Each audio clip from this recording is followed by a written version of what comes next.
မင်္ဂလာနံနက်ခင်းပါရှင်ကဲအခုဇက်ကပင်တောင်းချီအောက်ကိုရောက်နေရပါဇက်ကပင်တောင်းတက်ပါမယ်အချိန်ရောကဲ6:45လောက်တော့ဖြစ်နေပြီတောင်းချီရောက်တဲ့အချိန်မှာလေသူများတွေပြောကြတယ်တောက်တက်နေကြသူဆိုလို့ရှိရင်တော့2 နာရီလောက်နဲ့ရောက်တယ်ပေါ့နော်ကဲကို challenge လေးလုပ်ကြည့်မယ်ကဲ2 နာရီနဲ့တောင်းပေါ်ရောက်မလားဒါမှမဟုတ်ရင်3 နာရီလောက်မှကြာမလားပေါ့နော်လိုက်ခဲ့ပါဦးအော်တော့ geography တောင်းကြီးအကြောင်းတစ်ချက်ကလေးလာပြပြမယ်နော်geography ပေါ့နော်သူကစစချင်းမှာအလှေကအတက်တွေရှိနေပြီးရင်တောတောင်လမ်းလေးရှိနေပြီးလှေကပြန်တက်သွားမယ်ပေါ့နော်အဲ့တော့အဲ့ setter လေး like a video လေးလမ်းတော့ရှောက်ကိုရိုက်ပြသွားမယ်လိုက်ခဲ့ဦးနော်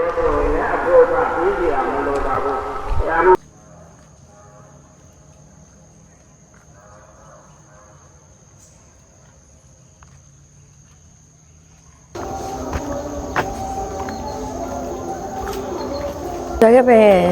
တောင်းစားတတ်ပါပြီ Okay let's go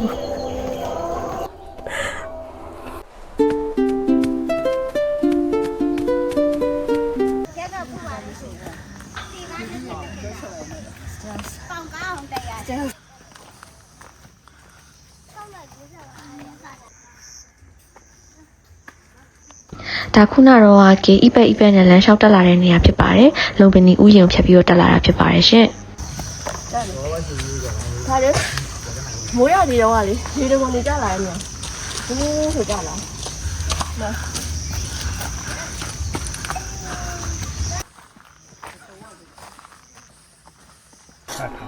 ချထားပြရမယ်။အော်ဒီမှာဒီဟိုထိတယ်လားမ။အော်ဟိုကဲအိုလေးတယ်လားလေ။ဒီတနာဟိုတောင်မိုးထိတယ်ရမယ်အောင်မရ။ဒီမှာတယ်ရမှာရောက်ပြီ။โอเคတူပဲကြောက်ထားပေးရမယ်နေရောက်ချွေးရတော့ဒီမှာတွေ့ရတာအလေရေတခုအကြောင်းတိုက်ကိုရောက်ပြီပေါ့နော်ဆိုတော့ဒီကနေစပြီးတော့တောလန်းနေစမြင်ရမယ်လို့တော့ဂိမ်းညွှန်မှန်းထားရဲအဲ့တော့ဆက်ကြည့်ကြပါဦးပြီးတော့ဆရာတော်အကြောင်းလေးကတောင်ကြားထဲမှာဆိုအေးချမ်းလိုက်တာဒီလမ်းကနေပြီးတော့လေဒီလိုမျိုးတပင်နေကြတဲ့ဝင်သွားရလေတော့အုတ်ထဲကဝင်ပေါက်တစ်ခုကတ်တွန်းကားရလိုဝင်သွားသလိုမျိုးခံစားရတယ်တွေ့လိုက်ရတဲ့ view ကမသိလို့ရှိရင်တခြားကဘာတစ်ခုတည်းကိုဝင်သွားရတယ်ဆိုတဲ့ခံစားချက်မျိုးခံစားရ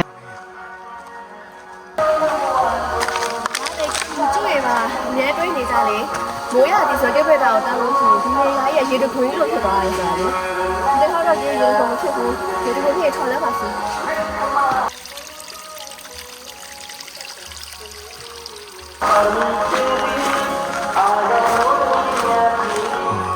တော်လန်တိုင်းလို့ပြောတာတော်လန်ပဲဒါပေမဲ့တော်ရမှလေကားအပြည့်ပဲ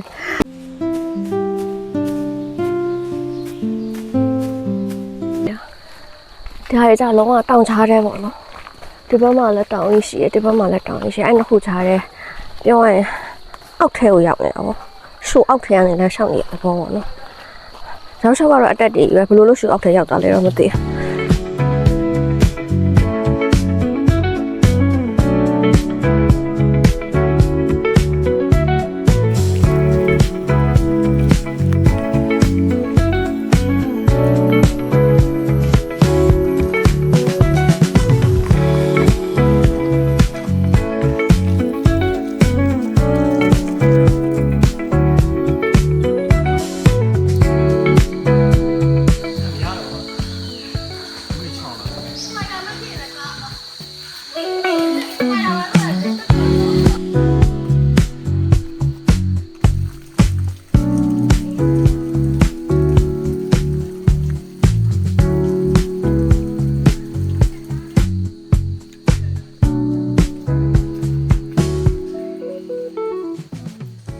အခုဒီလိုမျိုးနေရာမျိုးဆိုလို့ရှိရင်လေကြောက်တုံး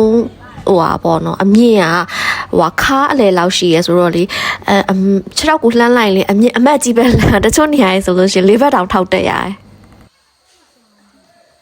လမ်းထောက်လျှောက်ကတော့ဒီလိုပဲတက်လိုက်နားလိုက်ထိုင်လိုက်မောဖြီလိုက်ပြန်တက်လိုက်မောလိုက်ထိုင်လိုက်နဲ့ပဲဆက်သွားနေကြတဲ့လူတွေကြီးပါပဲရှင်မောတာပြုံးနိုင်တယ်ဘုံတာမပြုံးနိုင်ဘူးဟာဒီချောင်းဒီထိအောင်ပဲဟုတ်ကဲ့နောက်တယ်နော်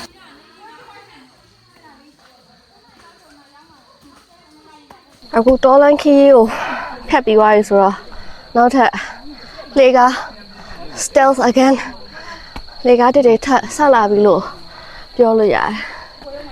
ခုနကတော့တော်လိုင်းခီးကိုဖြတ်လာတော့ဘယ်လိုခံစားရလဲဆိုတော့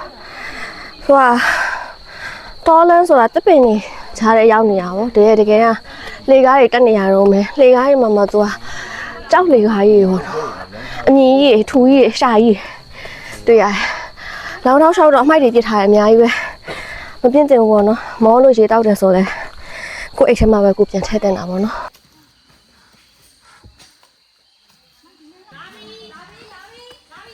ဒီနေရာမှာခီးသွားရဲ့အတန်တက်ကြနေရလို့တတိထားမိပါဘာဖြစ်လို့လဲဆိုတော့အလှဆုံးကြောက်လှေကားနာကိုရောက်လာပြီပဲဖြစ်ပါတယ် ဖိုင်နာပဲ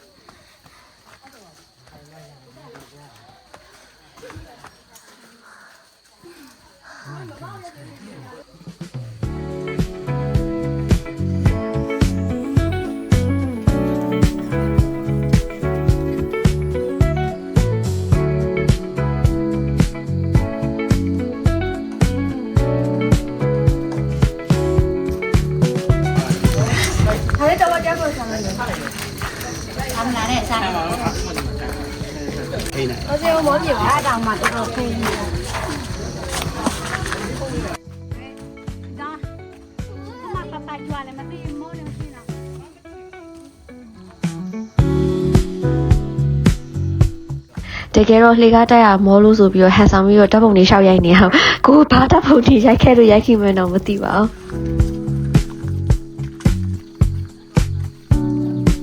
ဒီလေကားတစ်ခွေပြီးလို့ရှင်တော့တကယ်ကိုလှတဲ့နေအောင်ရောက်တော့မှာဖြစ်ပါတယ်စက်ကြည့်ပေးပါအောင်နော်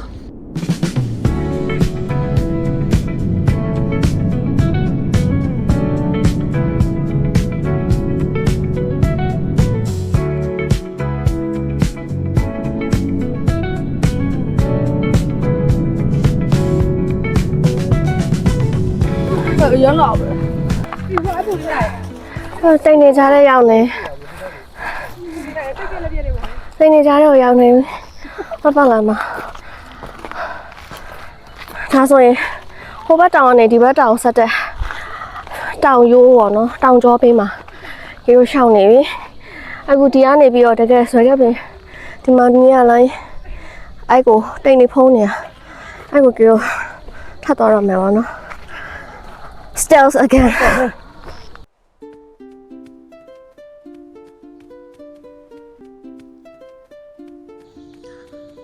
အဲ့ဒီအချိန်မှာတကယ်တော့အားမရှိတော့ဘူးဘာဖြစ်လို့လဲဆိုတော့ရှေ့လျှောက်ရမယ်လဲအများကြီးပဲချန်နေသေးရဆိုတော့လဲတွေ့ရဒါပေမဲ့လဲ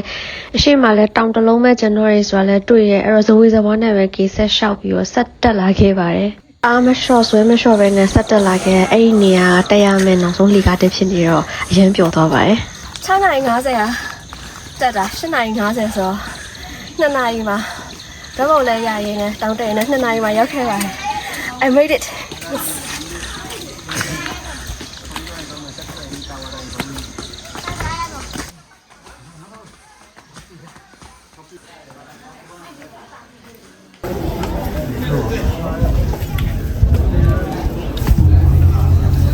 ဆင်းမလဲဆင်းမယ်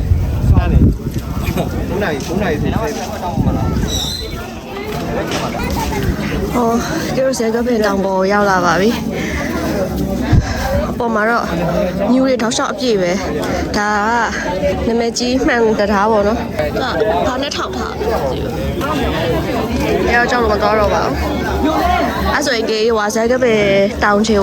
တောင်ချင်မဟုတ်တောင်ထိတ်ကိုရောက်ပြီဆိုတော့ဖះကိုကေအရင်ဆုံးဥတိုက်လိုက်ပါမယ်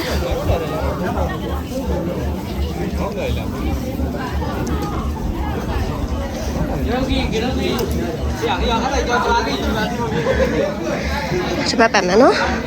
ဒီတစ်ပတ်ပတ်ပြပါမယ်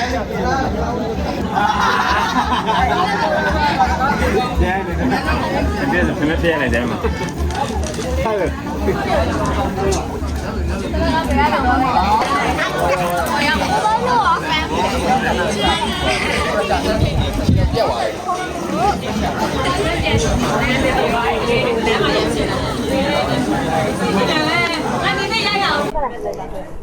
ဒီတောင်ထိပ်အထိကို